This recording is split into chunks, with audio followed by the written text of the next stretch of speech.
Now everyone's sort of wondering what's the was that whole blow up and at the White House with Trump and Zelensky. What does it actually mean? Was it real even? And I think that there's three basic ideas. One is that it was totally real, and one was that it was more or less faked by the Trump team to push Zelensky to messing up, which would lead to like them being able to get what they want, which was the blow up, it seemingly. And the third is that it was faked with with Zelensky, that this was part of the whole thing. And the difference between um, the idea that this was actual a real blowout, or it was an intention, or a intentional push to make it happen from the Trump side to basically cause trouble between the United States and Ukraine, um, or the idea that like Trump and Zelensky were in on it together, that are very different. The implications are very different to some degree, right? Because if keep in mind these are actors, all right. So, I mean, not to say that they're not president or whatever. I mean, but they are actors too. Um, uh, it's always hard to tell who actually is in charge of the United States.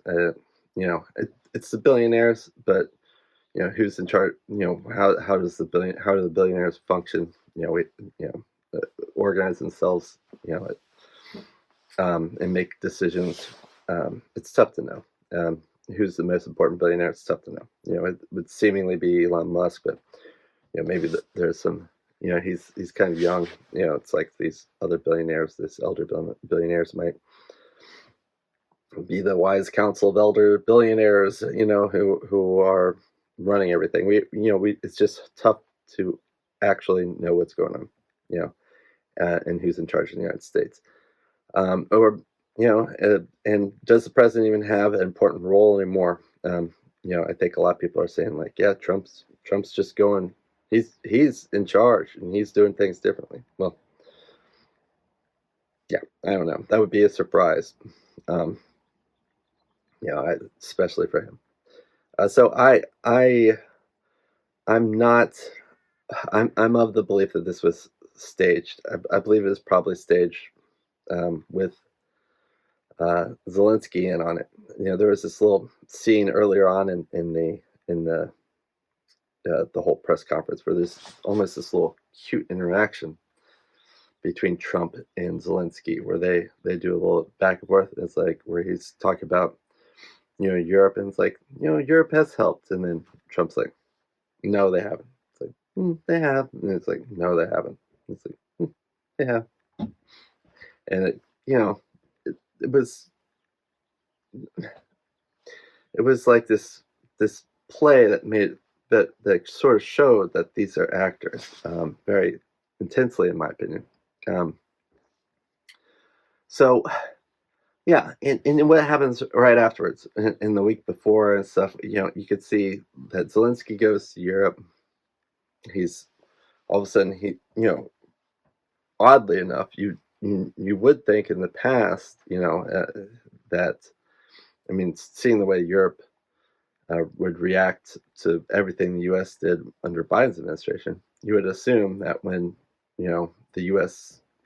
if they were turned against Zelensky, that Europe would be like, oh, okay, well then we're all turning our backs on Zelensky. But instead, they embraced him, brought him to the king, all these things, and that makes it seem that like, and it caused it. The rhetoric was that, well, that's why we have to have this $800 billion that we're going to manifest out of thin air to spend on defense, and of course Germany is now like, well, we need to spend a $500 billion, $50 billion more a year on for the next like 10 years or something like that. Um, and plans of like going alone, sitting in these forces, reassurance forces, whatever that means, right? It's just a way to get around legalese, get around the having to go to the UN Security Council, all these sort of things. Um, and and people are make the point. It's like, well, Trump's avoiding giving security assurances um, to Europe and to Ukraine. Well, was this? Who knows? Maybe he is.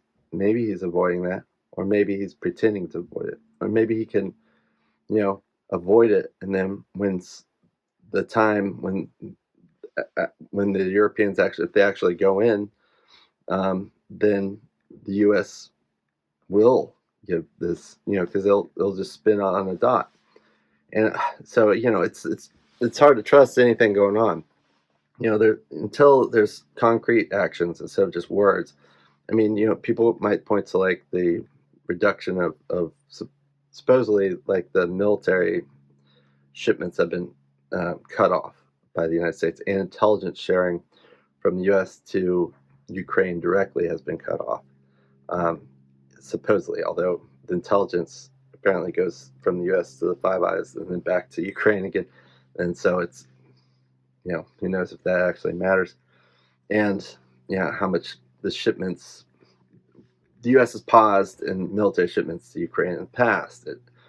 Um, the the U.S. is pushing, has wanted the Europe to invest in weapons productions for a long time. It's like part of the whole. Um, I mean, this works with the plan that's been coming from the Biden administration. Um, that eventually, which basically, in my opinion, was like Plan B. Plan A was like this idea that all this financial pressure by the U.S. against Russia uh, uh, would cause Russia to collapse and Putin to like run away and all these sort of things, and there would be, and so none of that worked, right? I mean, Russia's doing fine. They're doing way better than I think that the U.S. and the elites of the West thought, um, which is a huge part of the collective West, the globalist collective West billionaire class. That's always their problem. They're supremacists about themselves. They always overestimate themselves and underestimate everyone else. They hardly see people at all. They're it's that's just kind of how it is when you're a billionaire and you're surrounded by bootlickers or servants and butt kissers. Then that you generally speaking you make bad decisions. Because of that, you can't make good decisions in that sort of scenario. But that's the scenario that runs the collective West. When I hear collective West, I'm just like globalist. Collective West is anywhere where globalist billionaires, can dominate, and and um, and I think that's what's happening right now. So yeah, I do not, I don't see the Trump Zelensky thing as an actual split whatsoever. They immediately semi-made peace.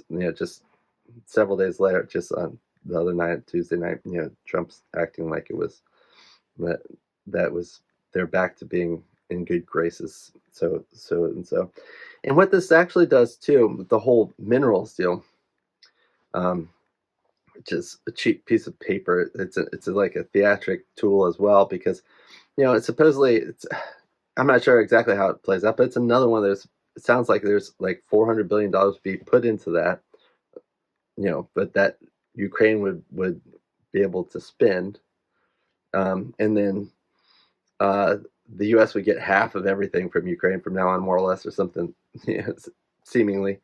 Um, but so it's like a way that the U.S.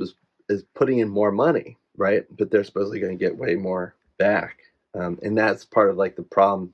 That's where that that was needed to win over the Republicans in the United States towards continuing this support for Ukraine, as if it wasn't a cost, but it was going to be it was going to get us back on its investment, and and so that's what the mineral deal is about.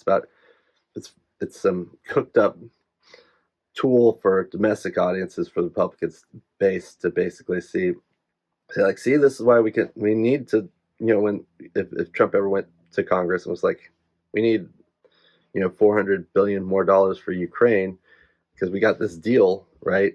And that's why you need to authorize it.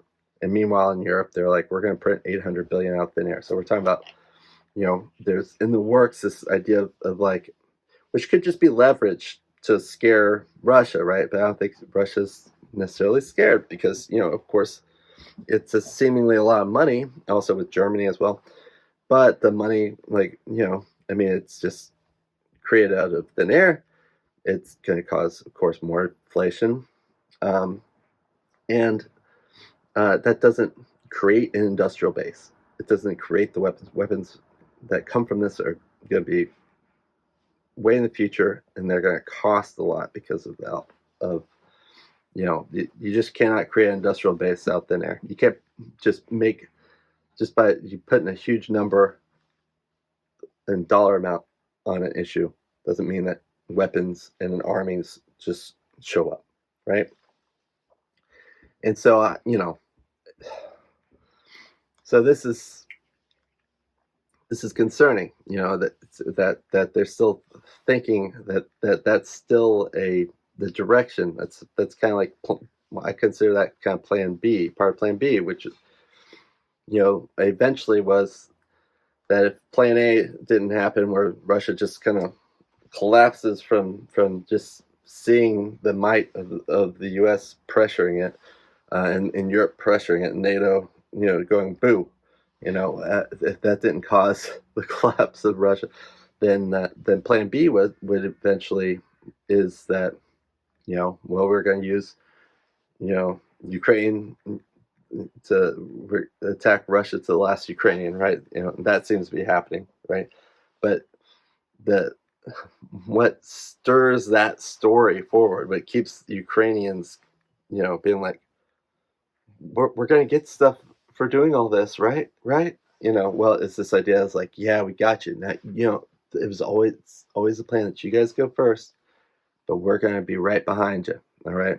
And that's where the European forces coming in, because it was always going to be, Ukrainians smash against Russia, then the little, Chihuahua states, Lithuania, Latvia, Estonia, they would all send some whatever they could muster in, along with UK, France, their next. Poland was like, oh, we're gonna sit this one out, guys.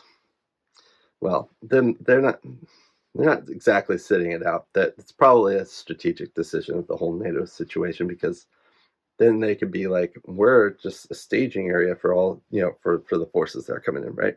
So don't attack us because we're keeping our forces out.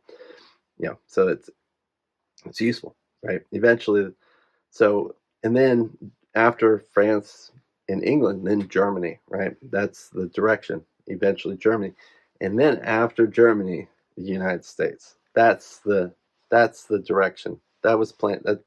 That was supposedly, after, you know, Plan B. Um, if that was supposedly Plan B. Now, uh, how much of that past, attacking Russia till the last Ukrainian is real, I think is possibly very little.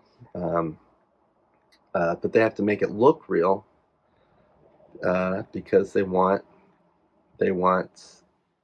chaos. They want to destroy Ukraine, since they're not going to be able, if they can't take Ukraine for the EU, for the US, and all this stuff, then they want it destroyed. And if they can't bring the Ukrainian armed forces into their control, then they want those armed forces to be, blown up, and they want the fight to continue to last Ukrainian. That's very, very important. So it's like, I don't necessarily think that any European forces are going to come afterwards. Okay, but because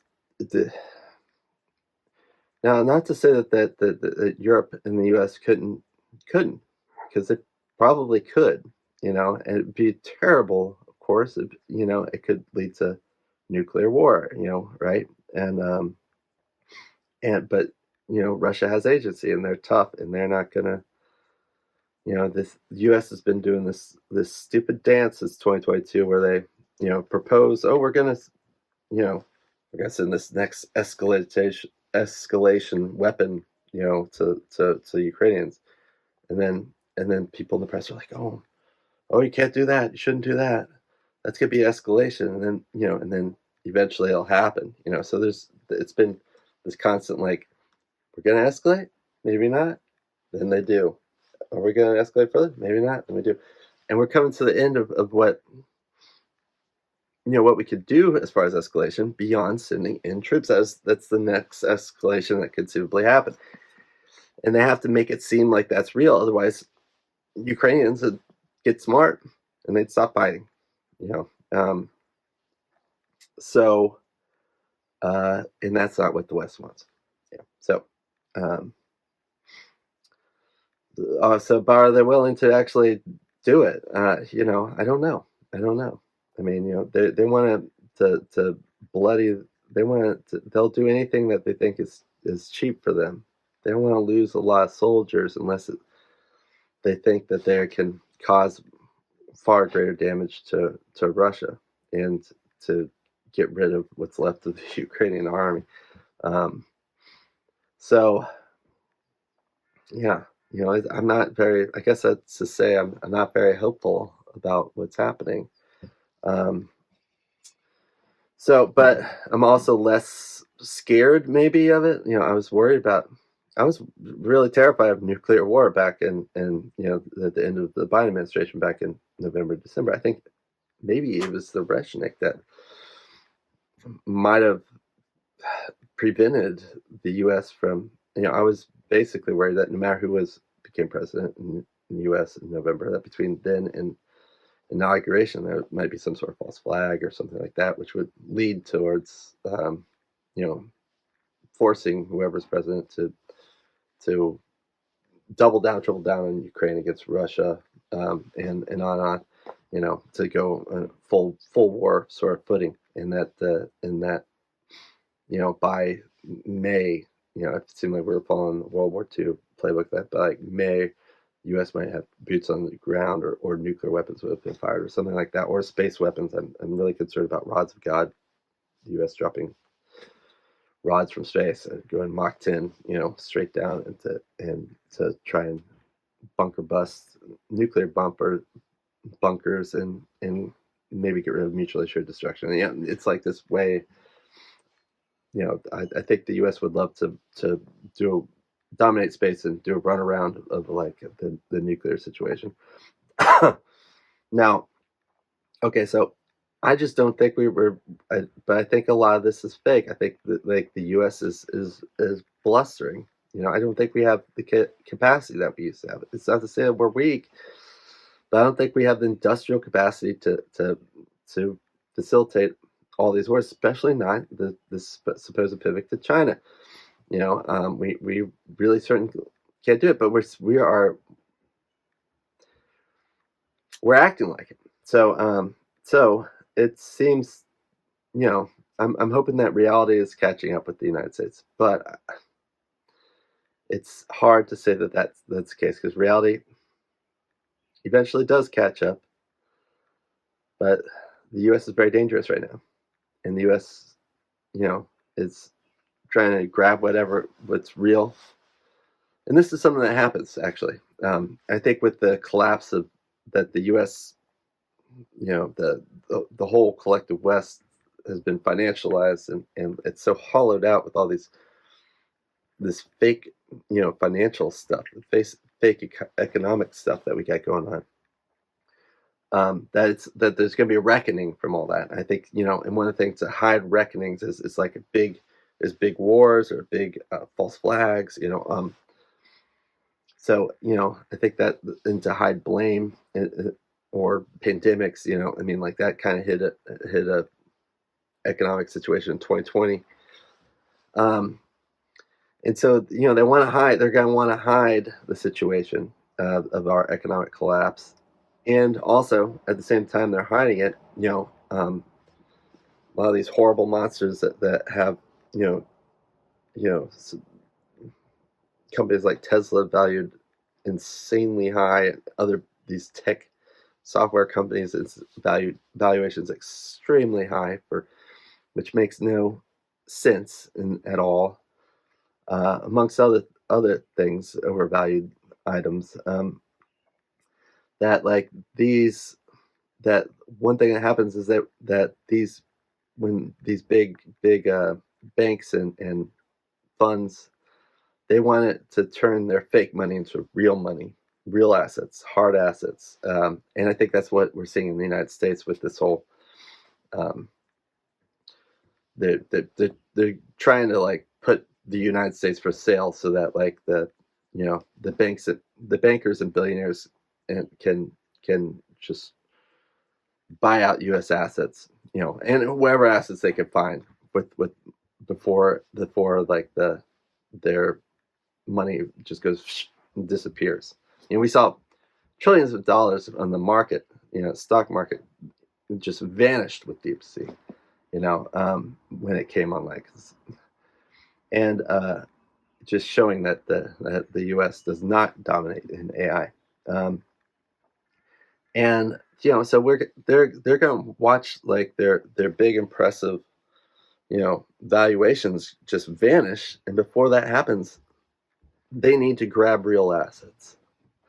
So I think that's actually part of why maybe the United States is trying to make deals with Russia right now, because if they can open the door to Russian markets, to Russia, for U.S. money to come raging back into Russia again, then they can convert all the fake wealth that's in the West for the real tangible assets. They'll go in on a spending spree to get ownership claims of real assets across Russia and across Ukraine as well, of course.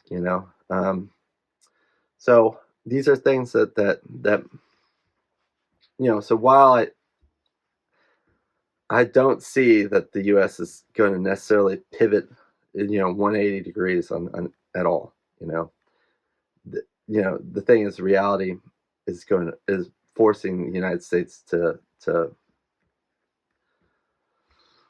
make dynamic choices, and they're going to do some fake moves this way and go that way. They're going to do that a whole lot going forward, and hopefully, so it's important to be smart about it. And it's hard. Of course, you can already see that. Everyone, all these the super rich people in the United States, all that globalist money, the people who have the money all wrapped up in the collective West empire's world, they are desperate for something of value to put their money in. Their capital is they were taught to feel like their money can just cross borders effortlessly, and so they want that money to they're looking for something that they can put their money into, but it doesn't seem like there's anything that will hold value. The US dollar is not going to hold value necessarily, right? Gold is through the roof right now. I don't think that's realistic either. I think we're going to see that's not a real option as well. Gold's just not going to play out like that. I mean, I think it'll be a good hard asset, but I think people are getting on towards the tail end right now. So yeah, I do not see this as a big blowout necessarily with Zelensky. They're actors, and Zelensky is a puppet. We've got our people control him. His whole administration is like basically run by his production team from when he was a comedian, and so